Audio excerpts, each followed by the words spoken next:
Ladies and gentlemen, my name is Dietrich, and this is a 2025 Honda Civic Hybrid Sport Sedan. Now, this is the fourth model year of the 11th generation Civic, but it's the first year that they've offered this Civic as a hybrid, at least where I am here in the US market, which is a bit strange when you remember that here in the US market, Honda actually offered the very first hybrid vehicle ever on sale, the Insight, and the Civic Hybrid in the kind of mid-2000s was the first Honda hybrid to really take Honda's hybrid technology to the mainstream. But as of late, they've kind of fallen off of the hybrid/EV bandwagon, unless you count the Prologue, which is actually made by General Motors. But today we are going to review this new 2025 Civic Hybrid and see if it's worth its salt. We will have a look at the hybrid powertrain, we'll check out the styling on this sport model, we'll measure out the trunk space, look at the passenger room, and check out the convenience features and the safety features. And as always, if some of that sounds good and some of it doesn't, check the slidey bar right down below me for timestamps. So we'll start by having a look under the hood at the new hybrid powertrain in this 11th gen Civic. This is a 2-liter 4-cylinder gasoline engine hooked to an electric motor and a battery pack.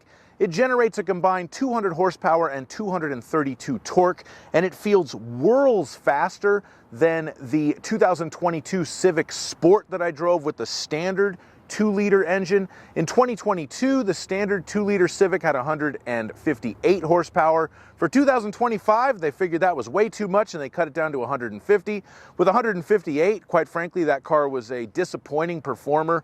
I don't even want to drive one with 150 horsepower. I'm not going to bother. But I will say that this hybrid does give very good acceleration. It feels kind of muscular almost and gives nice torque, good throttle response for getting on the freeway, passing somebody on the freeway, accelerating from a stop. It is a very smooth powertrain. The early Civic hybrids were very herky-jerky, especially in stop-and-go traffic, but no such issues with this car. It is a very, very nice car to drive. Of course, CVT automatic transmission as standard on the Civic hybrids, but it does a very nice job. It simulates gear shifts and it's fine. Nothing to complain about. It is rated 47 miles per gallon on the highway, 50 miles per gallon in the city, and it gets close to that. I'll post a fuel economy test a couple of days after I post this video, so you can check that out for yourself. Now we'll move on to the styling, and what can we say? It's an 11th generation Honda Civic sedan. It's certainly not an offensive looking car, but I do still find them kind of relatively boring unless it's an SI or Type R guise. All hybrid Civics for 2025 do come as sport models. For some reason, Honda has decided that hybrid equals sport. They do the same thing on the CR-V. So you do get very nice gloss black 18-inch wheels. You get gloss black mirror caps. You get matte black surrounds on the windows. And other than that, it's just basically a Civic. You do have full LED headlights, but I find the way that they do the LED lights to be a little bit cheap looking somehow. They're not projector beam LEDs. They kind of look almost like aftermarket units, even though obviously they're not. And they do provide very good light and illumination at night while you're driving, so they function just fine. I just don't love the way they look. I think the running lights look all right front and rear at night. But overall, to me, this is kind of just a decent looking but meh car. Maybe we'll give it the old IGN 7 out of 10, something for everybody. Now we're going to measure out the trunk space in this Civic Hybrid. So I'm going to open the trunk, get my laser tape measure, and do just that. The length of the trunk from the back of the trunk to the back of those back seats with the back seats up, 3 feet and 3 inches.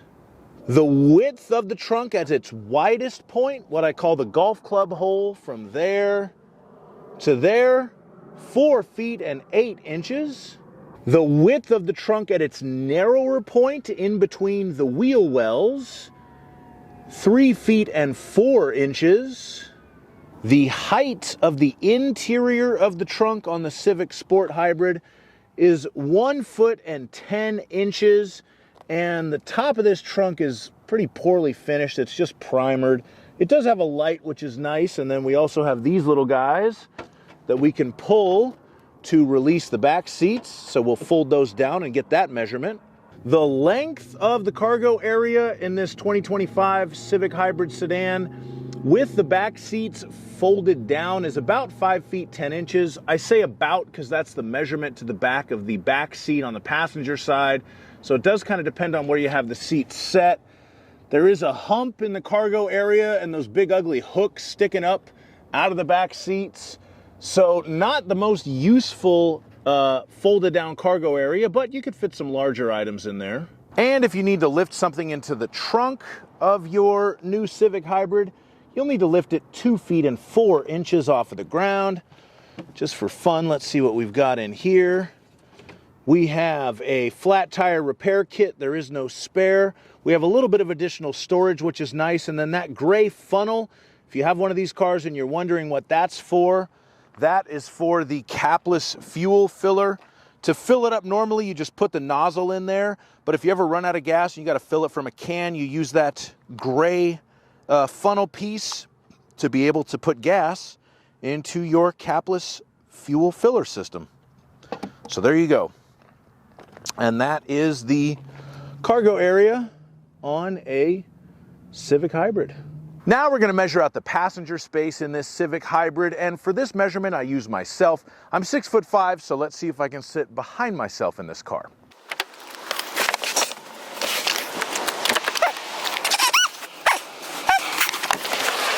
Okay, so the answer to this question is almost.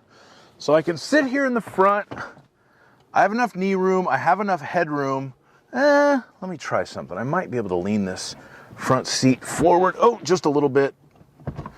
Okay. I barely fit in the front now. I'm trying to give the Honda the benefit here.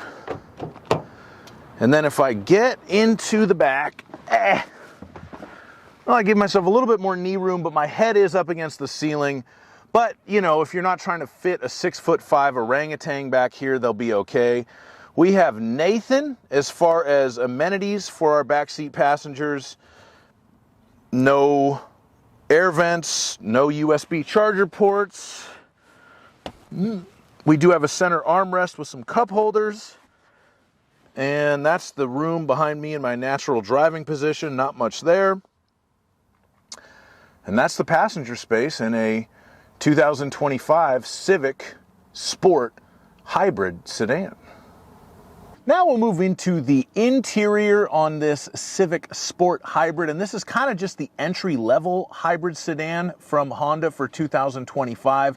So we don't have a ton of equipment in here.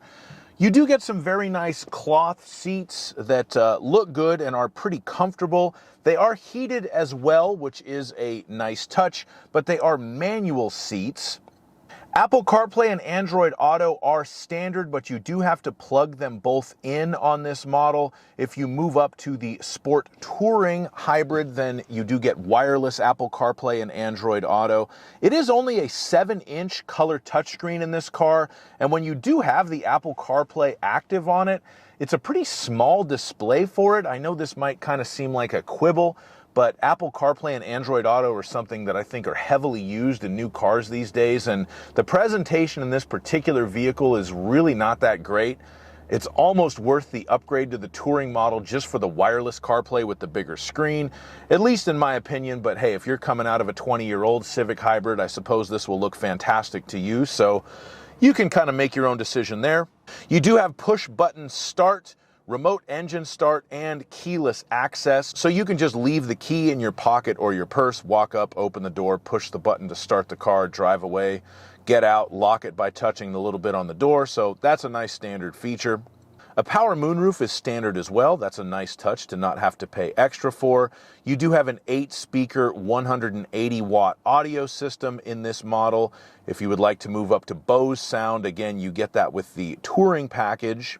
Dual zone climate control is standard in here, and I always have kind of liked the interiors on the new Hondas. Up until last month, I had a 2023 Acura Integra A-Spec Tech that had a similar interior to this, so this does have a quality feel to it. I like the overall look of the interior. It is a nice place to spend time. Of course, the rear view mirror is manual. It's a flippy tab rear view mirror. That's something that kind of gets my goat on new cars when they do that.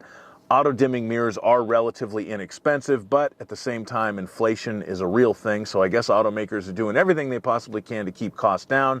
including make you hit the little flippy tab at night when someone's behind you with their headlights. Now we'll move on to the safety systems, and of course this car has Honda sensing as standard, so that does give us the collision mitigation braking system, so you have the forward collision alert and the emergency braking. We have road departure mitigation, so it will try to alert you when you are drifting out of your lane. You have a multi-angle rear view camera. Honda is always very proud of that. You have the adaptive cruise control with the low speed follow and the lane keeping assist system. I will put a link to a video in the description that shows how to use that particular system. We have traffic sign recognition, and another nice thing, even on the entry-level sport hybrid, blind spot monitors and rear cross traffic alert is standard as well. So you have the little orange lights in your blind spot to light up to tell you when there's somebody on your flank, and it'll beep at you when you're trying to back out of your spot in the Costco parking lot and someone is inevitably coming crossways through the aisle. Thank you so much for watching my review on this Civic hybrid sedan. I must say that I like this car, although I don't necessarily love it.